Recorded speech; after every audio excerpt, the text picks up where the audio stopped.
उनको आपने अच्छे से अंडरस्टैंड करने की ट्राई की होगी। और अगेन मैं एक बात आप लोगों से डिस्कस करता चलूँ, वो ये कि आप लोग, जैसा कि आपसे पहले बात की थी, कि कोई भी क्वेरी होती है, कोई एम्बिग्विटी है, जो चीज़ अंडरस्टैंडेबल नहीं है, तो वो आप लोग जो है वो वॉइस नोट की फॉर्म में या क्वेश्चन की फॉर्म में जो है उसको एड्रेस कर सकते हैं। आई विल ट्राई कि उनको अर्लीस्ट पॉसिबल टाइम जो भी आपका हो उसमें उसको एड्रेस करूँ। तो क्वेश्चन पूछेंगे तो चीज़ें क्लियर होगी, अदरवाइज वो आपकी क्वेरी ही रहेगी। तो चलें जी, लास्ट सेशन में जो डिस्कस किया था पहले उसको थोड़ा सा हम रिकॉल कर लें। हमने बात की थी बिजनेस की, कि बिजनेस क्या है, उसमें लीगल एक्टिविटी को और प्रॉफिट को हमने बेस बनाकर चीज़ों को अंडरस्टैंड किया था। फिर बात की थी कि अगर कोई बिजनेस स्टार्ट करना है तो उसकी रिक्वायरमेंट्स क्या होती हैं, और उन रिक्वायरमेंट्स को जो है हमने एक क्लब करके नेम दिया था एसेट्स का। फिर उन एसेट्स की आगे फर्दर क्लासिफिकेशन देखी थी, जो कि करंट एसेट्स और लॉन्ग टर्म एसेट्स थे। देन उसके बाद हमने ये बात की थी कि इन एसेट्स को एक्वायर करने के लिए हमें फंड्स की ज़रूरत होती है। वो जो फंड्स होते हैं उसके 2 सोर्सेज़ हमारे पास होते हैं। एक सोर्स तो ये है कि ओनर्स अपनी पॉकेट से, अपने अकाउंट से खुद बिज़नेस के एसेट्स को एक्वायर कर लें, फाइनेंस कर लें। जैसे कि स्क्रीन पर देख सकते हैं कि ये जो एसेट्स हमारे पास हैं, इन एसेट्स को परचेज़ करने के लिए डेफ़िनेटली फंड चाहिए, पैसे चाहिए। तो वो जो फंड्स या पैसे हैं, वो आपको अरेंज हो सकते हैं कहाँ से? या तो ओनर अपनी पॉकेट से अरेंज करेगा, जैसे कि यहाँ ओनर्स इक्विटी लिखा हुआ है, या वो क्या करेगा, कहीं से लोन ले लेगा। उस लोन को अगर हम बिज़नेस के पर्सपेक्टिव में देखा जाए, या वैसे किसी इंडिविजुअल के पर्सपेक्टिव में भी देख लें, तो हम कह सकते हैं कि उस इंडिविजुअल की या उस बिज़नेस की वो लायबिलिटी है, क्योंकि उसने उसको रीपे करना है। तो इसलिए हम कह सकते हैं कि इन एसेट्स को फाइनेंस करने के लिए, यानी कि बिज़नेस स्टार्ट करने के लिए, जो आपको फंडिंग अवेलेबल हो सकती है, उसके लिए आपके पास 2 सोर्सेज़ हैं। एक तो ओनर्स की अपनी कंट्रीब्यूशन हो सकती है, और दूसरे कौन से हैं?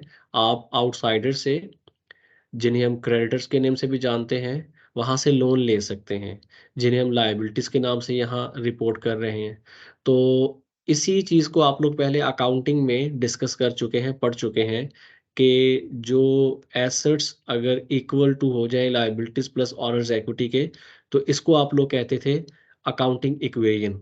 तो हम कह सकते हैं कि जो अकाउंटिंग इक्वेशन की लेफ्ट हैंड साइड है, वो हमारे पास एसेट्स को रिफ्लेक्ट कर रही है, और जो राइट हैंड साइड है वो लायबिलिटीज प्लस ओनर्स इक्विटी को रिफ्लेक्ट कर रही है। अब यहाँ जो हमने बात की है इस लायबिलिटीज की, इसको पहले लिखने की रीजन ये है कि जब भी बिजनेस कल को वाइंड अप होता है, तो इनके क्लेम्स को पहले पे किया जाता है, और then after meeting all other legal obligations, फिर अगर कोई अमाउंट बच जाती है तो वो ओनर्स को अवेलेबल होती है। तो अगर ओनर्स की तरफ से बिज़नेस को कोई फंड अवेलेबल होंगे तो उसे कहा जाता है इक्विटी फाइनेंसिंग, और जो आउटसाइडर्स या लायबिलिटीज़ के थ्रू बिज़नेस को फंड्स अवेलेबल होते हैं उन्हें कहा जाता है डेट फाइनेंसिंग। तो ये 2 सोर्स हमारे पास आ गए फाइनेंसिंग के, या फंड्स को जो है वो मैनेज करने के, एक डेट फाइनेंसिंग और दूसरा इक्विटी फाइनेंसिंग। तो इसी चीज़ को अगर हम फाइनेंस में नेम देना चाहें, तो हम नेम दे सकते हैं कि जैसे कि ये हमारे पास एसेट्स वाली साइड है, इस वाली साइड को हम इन्वेस्टमेंट साइड कह सकते हैं, और ये जो right side liabilities plus owners equity है, इन्हें हम फाइनेंसिंग साइड कह सकते हैं। ठीक है? तो अगर इन एसेट्स के बारे में किसी भी किस्म का डिसीजन लिया जाएगा, तो उसे कहा जाएगा इन्वेस्टमेंट डिसीजन। मैं रिपीट करता हूँ, हमने बात स्टार्ट की थी कि बिज़नेस की रिक्वायरमेंट्स क्या है, एसेट चाहिए।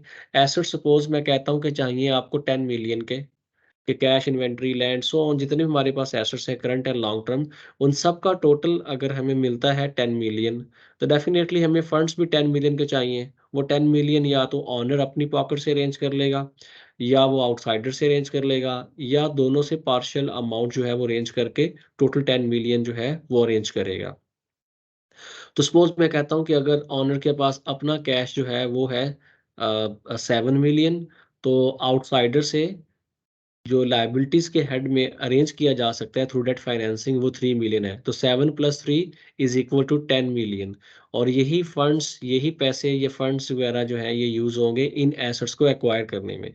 तो राइट हैंड साइड को अगर देखा जाए, ये फाइनेंसिंग साइड है, तो अगर कोई भी डिसीजन लिया जाएगा इन लायबिलिटीज और इक्विटी के बारे में या डेट और इक्विटी फाइनेंसिंग के बारे में, तो उसे हम कहते हैं फाइनेंसिंग डिसीजन। और फाइनेंसिंग डिसीजन का अल्टरनेट नेम क्या है? फाइनेंसिंग मिक्स भी कहते हैं इसे, या कैपिटल स्ट्रक्चर के नाम से भी जाना जाता है। तो अगर हम सम अप करें अभी तक डिस्कशन को, तो हमने ये बात की है कि जो अकाउंटिंग इक्वेशन की लेफ्ट हैंड साइड है, जो कि एसेट्स हैं, इनके बारे में अगर कोई डिसीजन लेंगे हम, तो वो इन्वेस्टमेंट डिसीजन है। और right hand side of the accounting equation जो है, उसे हम कहते हैं फाइनेंसिंग डिसीजन। कि किसी भी किस्म का डिसीजन लेना, डिसीजन क्या है जी, कितने फंड्स आने चाहिए थ्रू डेट, और कितनी अमाउंट जो है थ्रू इक्विटी अरेंज होनी चाहिए, और इसी को फाइनेंसिंग मिक्स या कैपिटल स्ट्रक्चर के नाम से भी हमने कहा कि जानते हैं। अब थोड़ा रिकॉल करें, बैलेंस शीट में भी आपके पास मेन यही अकाउंट्स होते थे कि उसमें एसेट्स, लायबिलिटीज और ऑनर्स इक्विटी, ये तीन चीजें होती थी। 1 मिनट के लिए आप वीडियो को पॉज करके, सॉरी, 1 मिनट के लिए आप वीडियो को पॉज करके देख सकते हैं, ये रिकॉल कर सकते हैं कि बैलेंस शीट में यही 3 इंग्रेडिएंट्स थे: एसेट्स, लायबिलिटीज और ऑनर्स इक्विटी। तो हम कह सकते हैं कि बैलेंस शीट की जो लेफ्ट हैंड साइड यहाँ हमारे पास है, उसके बारे में जो डिसीजन लेंगे वो इन्वेस्टमेंट डिसीजन है, और राइट हैंड साइड के बारे में अगर कोई डिसीजन लेंगे वो फाइनेंसिंग डिसीजन है। अच्छा, इसी एग्जाम्पल को जो अभी थोड़ी देर पहले ही हम डिस्कस कर रहे थे कि आपने शर्ट एंड टाई का बिजनेस स्टार्ट करना है, उसमें आपने जो बात की थी कि आपके पास डिफरेंट एसेट्स होंगे और उनमें जो रिक्वायरमेंट्स थी उन एसेट्स में वो डिफरेंट थी: cash, inventory, land, building, so on.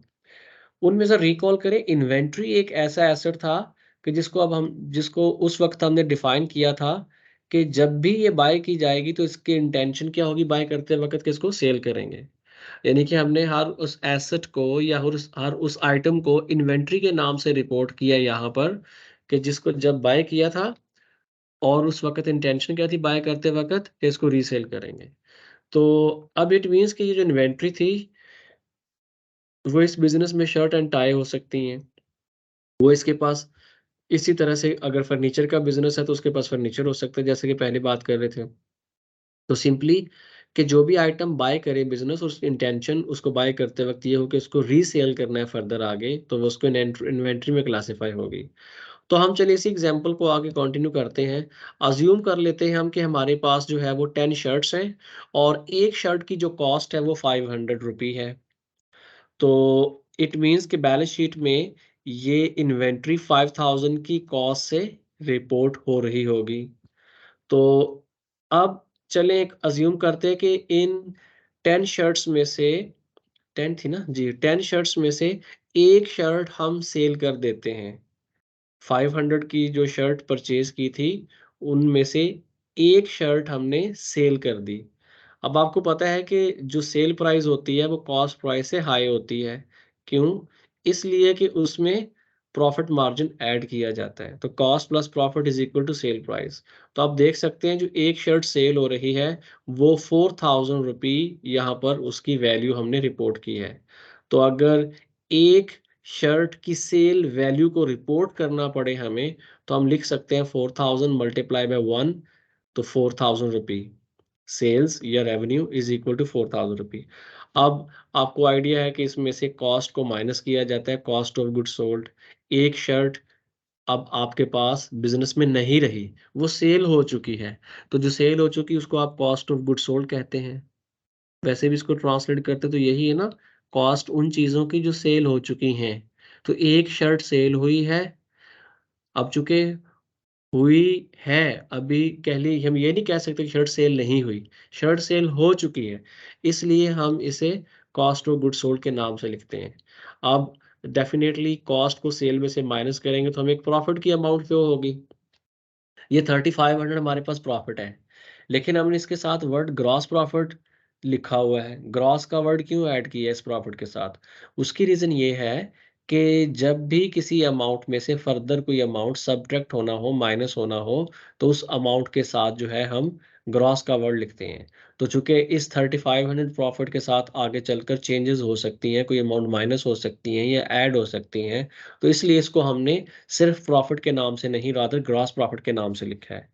अब जरा रिकॉल करें या सोचें कि क्या इस शर्ट को सेल करने के लिए शर्ट एंड टाई को सिर्फ कॉस्ट ही एक्सपेंस बेयर करना पड़ा, या कोई और एक्सपेंसेस भी हो सकते हैं बिजनेस में?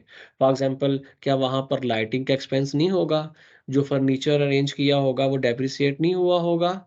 इसी तरह जो लेबर काम कर रही होगी उनकी सैलरीज होंगी। इसी तरह कह लीजिए कि प्रॉपर्टी का टैक्स हो सकता है। इसी तरह कह लीजिए कि जो इन्होंने लोन लिया होगा उस पर इंटरेस्ट एक्सपेंस हो सकता है। गवर्नमेंट को टैक्स देना होता है, वो टैक्स एक्सपेंस हो सकता है। इसी तरह एडवर्टाइजमेंट करवाई होगी तो एडवर्टाइजमेंट के एक्सपेंस हो सकते हैं। या इन्होंने इंश्योरेंस को अगर लिया हुआ है स्टॉक को इंश्योर करने के लिए तो इंश्योरेंस एक्सपेंस हो सकता है, मेंटेनेंस हो सकती है, रिपेयर हो सकती हैं। तो सो ऑन मल्टीपल नेचर के एक्सपेंसेस जो हैं वो अकर हो सकते हैं। उन तमाम एक्सपेंसेस को अकर, जो कह लीजिए कि करने का ऑब्जेक्टिव या उनके अकर होने की रीज़न यही होती है कि बिज़नेस ऑपरेशंस में रहे। तो चूंकि इंटेंशन बिजनेस को ऑपरेशंस में रखने की थी, इसलिए इस ग्रॉस प्रॉफिट में से फर्दर ऑपरेटिंग एक्सपेंसेस माइनस होने चाहिए। ये ऑपरेटिंग एक्सपेंसेस, मैं फिर रिपीट करता हूँ, क्या है? जो बिजनेस को ऑपरेशंस में रखने के लिए ज़रूरी होते हैं। एग्जांपल्स हमारे पास इसकी होती है कि मार्केटिंग एक्सपेंस हो सकते हैं, एडमिनिस्ट्रेटिव एक्सपेंस हो सकते हैं, या जनरल एक्सपेंसेस हो सकते हैं। मार्केटिंग एक्सपेंस क्या हो सकते हैं? सेल्स सैलरीज हैं, जो सेल्स का स्टाफ है उनकी सैलरीज। इसी तरह मार्केटिंग एक्सपेंस और कौन सा हो सकता है? एडवर्टाइजमेंट के एक्सपेंस हो सकते हैं, या उन मोटर व्हीकल की डेप्रिसिएशन जो मार्केटिंग डिपार्टमेंट के अंडर हो, या मार्केटिंग स्टाफ के जो यूज़ में फर्नीचर फिक्सचर वगैरह हो रहे हैं उनकी डेप्रिसिएशन। सिंपली जो मार्केटिंग के रिलेटेड एक्टिविटीज़ होती हैं उनके रिलेटेड जितने भी एक्सपेंसेस हैं वो मार्केटिंग एक्सपेंस के हेड में लिख दिए जाते हैं। और इसी तरह जो एडमिनिस्ट्रेटिव स्टाफ होता है, जो आपके पास स्टाफ काम कर रहा होता है, जो उनकी सैलरीज हैं वो एडमिनिस्ट्रेटिव एक्सपेंसेस कहलाएंगे। इसी तरह एडमिनिस्ट्रेटिव स्टाफ के कंट्रोल में जो आपका फर्नीचर या फिक्सचर या कोई और ऐसे इक्विपमेंट यूज़ हो रही हैं, वो आपके पास एडमिनिस्ट्रेटिव एक्सपेंस कहलाएँगे। तो और दूसरे कोई जो जनरल नेचर के एक्सपेंस होते हैं, वो जनरल एक्सपेंसेस में लिखे जाएँगे। इन तीनों को मिलाकर हमारे पास ऑपरेटिंग एक्सपेंसेस मिलते हैं 1500 की अमाउंट के। ये मैंने हाइपोथेटिकल वैल्यूज़ यहाँ ली हुई हैं, अज़्यूम की हुई हैं। तो 3500 से अगर एक्सपेंसेस माइनस किए जाते हैं जो कि 1500 है, तो रिमेनिंग बैलेंस बचता है 2000। इस अमाउंट को हम जानते हैं ऑपरेटिंग प्रॉफिट के नाम से। अगर कोई अदर एक्सपेंसेस ना हो तो फिर इसी को हम ईबीआईटी के नेम से जानते हैं। ईबीआईटी की फुल फॉर्म है जी, earnings before interest and taxes. अब इस earnings before interest and taxes में से फर्दर आपको पता है कि आगे ये सारी प्रॉफिट की डिस्ट्रीब्यूशन है, तो इसमें से कुछ एक्सपेंसेस फर्दर माइनस होने हैं। तो अब देखिए आगे डिस्ट्रीब्यूशन में सबसे पहले आप लोगों ने क्या किया जी? इंटरेस्ट एक्सपेंस माइनस करना है। ये इंटरेस्ट एक्सपेंस क्यों आया? क्योंकि आपने, हो सकता है कि डेट फाइनेंसिंग जो है वहां से भी फंड्स अरेंज किए हो, आपके बिजनेस को डेट फाइनेंसिंग हो रही हो, जैसा कि हमने लायबिलिटीज के नेम से मेंशन किया था। तो वो आपको लोन क्यों देंगे? वो कोई रिटर्न डिमांड करेंगे।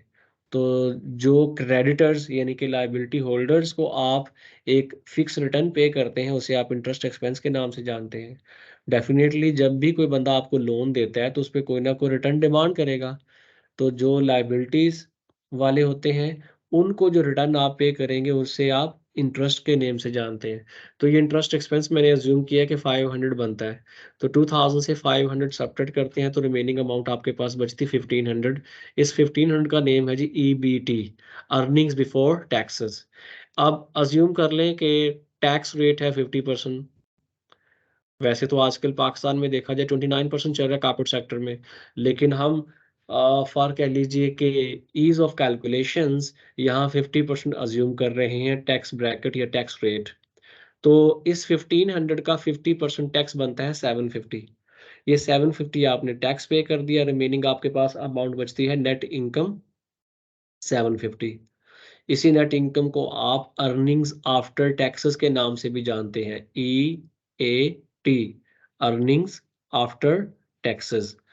तो इसी तरह जो है वो अगर नेक्स्ट देखते हैं तो इसमें से आप डिविडेंड माइनस करते हैं। अभी तक देखिए कि ईबीआईटी में से पहले इंटरेस्ट जो कि लायबिलिटीज वालों का वो पे कर दिया, फिर गवर्नमेंट को टैक्स पे कर दिया, फिर जो प्रॉफिट बचा ये ऑनर्स के पास आ रहा है। हमने भी यही बात की थी कि पहले लायबिलिटीज और जो अदर कोई इन पे कंप्लायंस होते हैं, जैसे गवर्नमेंट के टैक्सेस हैं या गवर्नमेंट के कोई और ऐसे जो ड्यूज हैं, वो आप पहले पे करते हैं। रिमेनिंग जो अमाउंट बचती है वो ऑनर्स की होती है।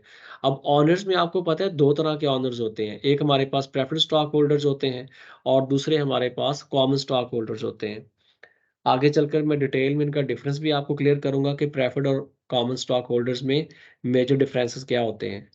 बट अभी तक की स्टेज के लिए आपको इतना ही समझना जो है वो काफ़ी है कि ये जो प्रेफर्ड और कॉमन स्टॉक होल्डर्स हैं, इनमें प्रेफरेंस दी जाती है प्रेफर्ड स्टॉक होल्डर्स को over common stock holders in certain, कह लीजिए कि conditions, in certain events. For example पहली प्रेफरेंस तो दी जाती है डिविडेंड की पेमेंट में, और इसी तरह कल को अगर बिजनेस वाइंड अप हो जाता है तो एसेट्स को सेल करके लाइबिलिटीज होल्डर्स को पे करने के बाद अगर कोई अमाउंट बच जाती है तो वो पे की जाएगी प्रेफर्ड स्टॉक होल्डर्स को। फिर प्रेफर्ड स्टॉक होल्डर्स को पे करने के बाद जो अमाउंट बचेगी वो होगी कॉमन स्टॉक होल्डर्स की। तो अभी चूंकि ये जो अर्निंग्स आफ्टर टैक्सेस या नेट इनकम है ये ऑनर्स में डिस्ट्रीब्यूट होनी है। तो ऑनर्स हमारे पास दो तरह के हैं, एक प्रेफर्ड स्टॉक होल्डर्स और दूसरे हमारे पास हैं कॉमन स्टॉक होल्डर्स। तो first we have to pay the dividend to preferred stock holders. उनके डिविडेंड को कहा जाता है प्रेफर्ड डिविडेंड। आपको पता है इनको फिक्स डिविडेंड पे किया जाता है। तो वो अमाउंट हमने अज्यूम किया यहाँ पर 250। तो 750 से 250 सब्ट्रैक्ट किया तो रिमेनिंग हमारे पास अमाउंट बचती है 500। ये 500 जो अर्निंग्स हैं, ये प्रॉफिट है, ये अवेलेबल होगा कॉमन स्टॉक होल्डर्स को। अब इस 500 में से अगर हम डिविडेंड माइनस कर दें, सब्ट्रैक्ट कर दें कॉमन स्टॉक होल्डर्स का, डेफिनेटली कॉमन स्टॉक होल्डर्स ने भी बिजनेस को फंड्स प्रोवाइड किए हैं तो इन्हें भी रिटर्न चाहिए। तो जो इनका रिटर्न है ऑनर्स का उसे हम डिविडेंड के नाम से जानते हैं। तो देखें यहाँ भी ये भी ऑनर थे और कॉमन स्टॉक होल्डर भी ऑनर है, प्रेफर्ड स्टॉक होल्डर्स भी ऑनर्स हैं और कॉमन स्टॉक होल्डर्स भी ऑनर्स हैं। तो दोनों ऑनर्स के रिटर्न को डिविडेंड के नाम से लिखा गया है। कॉमन स्टॉक होल्डर्स के डिविडेंड को कॉमन स्टॉक होल्डर्स डिविडेंड लिखा गया है और प्रेफर्ड स्टॉक होल्डर्स के डिविडेंड को प्रेफर्ड डिविडेंड के नाम से लिखा गया है। समहाउ जो कॉमन स्टॉक होल्डर्स का डिविडेंड है वो 300, हमने 500 से सब्ट्रैक्ट किया तो रिमेनिंग अमाउंट जो है 200 बचती है। ये प्रॉफिट की वो अमाउंट है जो बिजनेस रिटेन कर लेता है, जो बिजनेस रिटेन कर लेता है, इसे हम जानते हैं रिटेन अर्निंग के नाम से। थोड़ा रिकॉल करें अकाउंटिंग इक्वेशन को। अकाउंटिंग इक्वेशन में हमारे पास क्या था, assets are equal to liabilities plus owners equity. अब ऑनर्स इक्विटी में जरा आप अगर रिकॉल करें, preferred stock holders plus common stock holders और अकाउंट कुछ और भी थे, उन अकाउंट्स में रिटेन अर्निंग भी थी। मैं रिकॉल करवाता हूँ जी आपको दोबारा। ऑनर्स इक्विटी में अगर याद करें, आप लोग अकाउंटिंग में पढ़ चुके हैं कि रिटेन अर्निंग भी रिपोर्ट होती है। तो रिटेन अर्निंग का जो ये 200 का बैलेंस है, ये जो 200 की अमाउंट है, ये ऑनर्स इक्विटी वाली साइड पे ऑनर्स इक्विटी में लिखा जाएगा। अकाउंटिंग इक्वेशन में राइट हैंड साइड पे जो ऑनर्स इक्विटी है उसमें ये 200 रिपोर्ट हो जाएगा। अब आप कहेंगे राइट साइड पे 200 ऐड कर दिया तो ये इक्वेशन बैलेंस कैसे होगी या ये बैलेंस शीट इक्वल कैसे होगी। तो भाई अगर 200 आपने ऑनर्स इक्विटी में ऐड किया है, या तो ये 200 आपके पास सारे का सारा कैश की फॉर्म में होगा, अगर ये बिजनेस किस में डील कर रहा है, कैश में। अगर ये शर्ट कैश में सेल हुई है और ये सारे एक्सपेंसेस कैश में पे हुए हैं, इट मीन्स ये 200 कैश की फॉर्म में अवेलेबल है। और अगर चलें दूसरा केस ले लें कि सारे का सारा क्या है, क्रेडिट है, तो फिर ये 200 जो है वो अकाउंट रिसीवेबल में लिखा जाता। अगर ये 100% कैश ट्रांजैक्शंस है तो किस में लिखा जाएगा, 200 कैश में। और अगर ये 100% क्रेडिट है तो 100% 200 जो अमाउंट है ये किस में चली जाएगी, अकाउंट रिसीवेबल में। अगर इस 200 में से 50 कैश मिला और 150 कैश नहीं मिला तो 50 कैश में और 150 अकाउंट रिसीवेबल में। तो लेफ्ट साइड पे तो हमने बता दिया कि या ये कैश में अमाउंट जाएगी या अकाउंट रिसीवेबल में, या दोनों में जा सकती है। चूंकि आजकल बिजनेस कैश में डील भी करता है और क्रेडिट में भी डील कर रहा होता है। और राइट साइड में यही 200 की अमाउंट जो है वो ऑनर्स इक्विटी में लिखी जाएगी। इसका भी एक नाम रख लेते हैं। ये जो अभी हमने सेल से लेकर रिटेन अर्निंग तक का फॉर्मेट या नेट इनकम तक का फॉर्मेट देखा जाए, तो ये जो सेल से लेकर नेट इनकम तक का फॉर्मेट है, इसे हम इनकम स्टेटमेंट के नाम से जानते हैं। और एसेट्स, लायबिलिटीज एंड इक्विटी जिस स्टेटमेंट में लिखी जाती है उसका नाम हमने क्या कहा, वो बैलेंस शीट है। तो अब नेट इनकम से आगे जो ये वाली चेंजेस आती हैं, आपको आइडिया है कि ये स्टेटमेंट ऑफ रिटेन्ड अर्निंग का पार्ट होती है ना। तो सेल से लेकर नेट इनकम तक जो है ये इनकम स्टेटमेंट कहलाती है। फर्दर मूव करते हैं, यहाँ तक तो डिस्कशन आपके साथ जो पहले से चीज़ें पड़ी हैं वही थी। आप रिकॉल कर लें, फर्दर मूव करने से पहले ज़रा थोड़ा सा आपको जो प्रीवियस आपके कॉन्सेप्ट्स थे, जो प्रीवियस सेमेस्टर्स में आप पढ़ते आए हैं, उनमें आपको आइडिया होगा कि जो आप इन्वेंट्री परचेज करते थे, ये अभी भी हमने डिस्कस किया कि उस इन्वेंट्री को परचेज करके ऑब्जेक्टिव क्या था, सेल करना। अब देखिए वही इन्वेंट्री जो 1 यूनिट था वो हमने सेल कर दिया, तो आगे फर्दर हमारे सारे एक्सपेंसेस हैं वो माइनस होना शुरू हो गए, तो इनकम स्टेटमेंट ड्रॉ हो गई। और अगेन जो इन्वेंट्री हमने परचेज की थी उसको सेल करना था, तो सेल करने के लिए बाकी सारे सपोर्टिव एसेट्स थे आपके, बाकी सारे ऑपरेशंस में जो है वो कह लीजिए कि इस इन्वेंट्री को सेल करने में यूज हो रहे थे। तो इसलिए मेन काम तो आपका बिजनेस जो है वो शर्ट को सेल करने का है। तो या अगर आपका फर्नीचर का बिजनेस है तो फर्नीचर को सेल करना, उसको पहले मैन्युफैक्चर करना और फिर सेल करना, ये आपका मेन काम है।